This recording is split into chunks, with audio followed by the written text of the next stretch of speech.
पाकिस्तानसाठी हेरगिरी प्रकरणी यूट्यूबर ज्योती मल्होत्राला अटक. पाक हेरगिरी एजंटच्या संपर्कात राहून संवेदनशील माहिती पुरवल्याचा आरोप. ज्योतीला पाकमध्ये व्हीआयपी ट्रीटमेंट मिळत होती. यूट्यूबर ज्योती मल्होत्राच्या मागे पाकचा दानिश मास्टरमाइंड. दानिश दिल्लीतील पाकच्या दूतावासातील कर्मचारी होता. संशयास्पद कृत्यामुळे भारत सरकारने दानिशला देश सोडण्यास सांगितलं. भारत पाक संघर्षाच्या वेळी सुद्धा ज्योती दानिशच्या संपर्कात होती. यूट्यूबर ज्योती मल्होत्राचं चीनी कनेक्शनही तपासात समोर. पाकिस्तान नंतर चीनमध्ये गेली होती ज्योती मल्होत्रा. चीनी अधिकाऱ्यांसोबत भेट घेतल्यानंतर ज्योती तपास यंत्रणांच्या रडारवर. पहलगाम हल्ल्यानंतरचा यूट्यूबर ज्योती मल्होत्राचा व्हिडिओ समोर. पहलगाम हल्ल्यात ज्योतीने पर्यटकांनाच ठरवलेलं दोषी. पाकसाठी हेरगिरी करणाऱ्या ज्योतीचा व्हिडिओ व्हायरल. ऑपरेशन सिंदूरच्या आधी पाकला अलर्ट का केलं होतं? जयशंकर यांचा व्हिडिओ शेअर करत राहुल गांधींचा सवाल. तर तथ्य पूर्णपणे चुकीच्या पद्धतीने सादर केले जात आहेत. परराष्ट्र मंत्रालयाकडून स्पष्टीकरण. राहुल गांधी ज्या पद्धतीने बोलतायत त्यावरून राहुल गांधींचा सेनेवर अविश्वास दिसतोय. राहुल गांधींनी सवाल उपस्थित केल्यानंतर मुख्यमंत्री फडणवीसांची टीका. सुन ले बेटा पाकिस्तान, बाप है तेरा हिंदुस्तान. नागपूरच्या तिरंगा रॅलीत मुख्यमंत्री फडणवीसांचं वक्तव्य. आज युद्धविराम संपणार या बातम्या पूर्णपणे चुकीच्या. भारत पाकच्या डीजीएमओंची आज कोणतीही नियोजित चर्चा नाही. 12 मे रोजी दोन्ही डीजीएमओ यांचा शेवटचा संवाद. नागपुरातील रजाज सिद्दीक प्रकरणाचा तपास आता एटीएसकडे. रजाज सिद्दीकचा नक्षलवाद्यांसह काश्मीरी फुटीरतावाद्यांशी संपर्क. एटीएस अधिकाऱ्यांनी नागपूर पोलिसांकडून माहिती घेतली. सिद्दीकवर गुन्हा दाखल. कर्नल सोफिया कुरेशी आणि विंग कमांडर व्योमिका सिंग यांच्याबद्दल वादग्रस्त पोस्ट. सोनीपत विद्यापीठातील प्राध्यापक अली खान महमूदाबाद अटकेत. वादग्रस्त पोस्टबद्दल सोनीपतमध्ये गुन्हा दाखल झाला होता. पाक आपली बाजू मांडण्यासाठी जागतिक मंचावर शिष्टमंडळ पाठवणार. पाकिस्तानकडून आता भारताची नक्कल. बिलावल भुट्टोच्या नेतृत्वात पाकिस्तान परदेशात शिष्टमंडळ पाठवणार. खासदारांची 7 टीम परदेशात जाणार. 2 टीमचं नेतृत्व महाराष्ट्राकडे. श्रीकांत शिंदे आणि सुप्रिया सुळेंच्या नेतृत्वात खासदार आणि अधिकाऱ्यांची 2 टीम परदेशवारी करणार. ऑपरेशन सिंदूरबाबत माहिती देणार. श्रीकांत शिंदे परदेशात जाऊन देशाची काय बाजू मांडणार? इतक्या घाईने शिष्टमंडळ पाठवायची गरज नव्हती. राऊतांची टीका.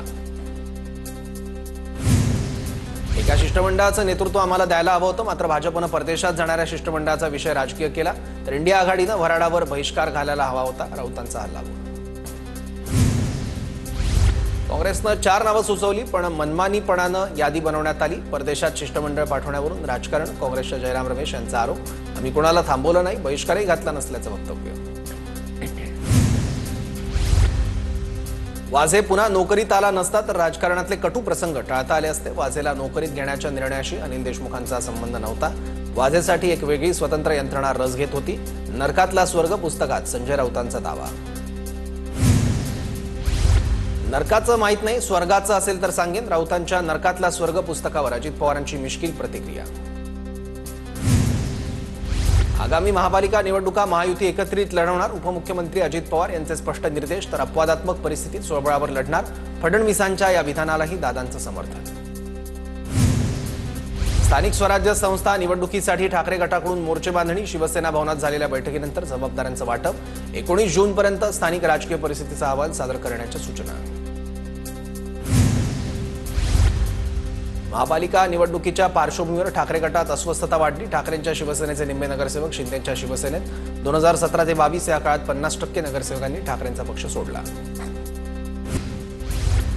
शिवराज दिवटे अमानुष मारहाण प्रकरणी उद्या मस्साजोग बंदची हाक. मारहाणीच्या निषेधार्थ उद्या संपूर्ण गाव बंद ठेवणार. छत्रपती सहकारी साखर कारखान्याच्या संचालक पदाची पंचवार्षिक निवडणूक. उपमुख्यमंत्री अजित पवार, हर्षवर्धन पाटील, दत्तात्रय भरणेंसह पृथ्वीराज जाचक यांनी बजावला मतदानाचा हक्क. नागपुरात फडणवीसांच्या उपस्थितीत तिरंगा रॅलीचं आयोजन. भाजप आमदार आशिष देशमुखांच्या सावनेर मतदारसंघात तिरंगा रॅली.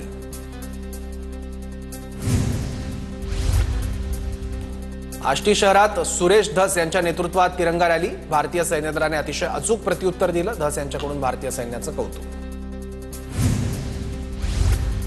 डोंबिवलीत महायुतीकडून भव्य तिरंगा रॅली. आमदार रवींद्र चव्हाण, आमदार राजेश मोरेंसह कार्यकर्ते पदाधिकाऱ्यांची हजेरी. सांगलीत अलमट्टी धरणाच्या उंचीविरोधात चक्काजाम आंदोलन. सांगली कोल्हापूर मार्गावर आंदोलक आक्रमक. अलमट्टी धरणाची वाढवण्यात येणारी उंची रद्द करण्याची मागणी. कोथरूडमध्ये रहिवाशांकडून एसआरए योजनेविरोधात लढा सुरू. बिल्डरकडून फसवणूक होत असल्याचा नागरिकांचा आरोप. मेधा पाटकरांच्या नेतृत्वात घर बचाव घर बनाव आंदोलन. हरियाणाच्या पानिपतमध्ये एका मुस्लिम शिक्षिकेने विद्यार्थ्यांना कलमा वाचायला लावल्यानं वाद. पालकांच्या तक्रारीवरून महिला शिक्षिकेचं शाळेतून निलंबन. महजीब अन्सारी उर्फ माही असं शिक्षिकेचं नाव. आचरामधील कोळंबी प्रकल्पातील विष प्रकरणी नितेश राणेंकडून चौकशीचे आदेश. कोळंबी प्रकल्पात विष घालून तरुणांचं लाखो रुपयांचं नुकसान. तुळजाभवानी मंदिर संस्थान कार्यालयात तोडफोड करणाऱ्या पुजाऱ्याला 3 वर्ष मंदिरात प्रवेशबंदी. मंदिर संस्थानची कारवाई. नागपूरमध्ये रुग्णालयात उपचारासाठी आणलेला कैदी चकवा देऊन फरार. कैद्याने पोलिसांना चकवा देत पलायन केलं. पोलिसांकडून कैद्याचा शोध सुरू.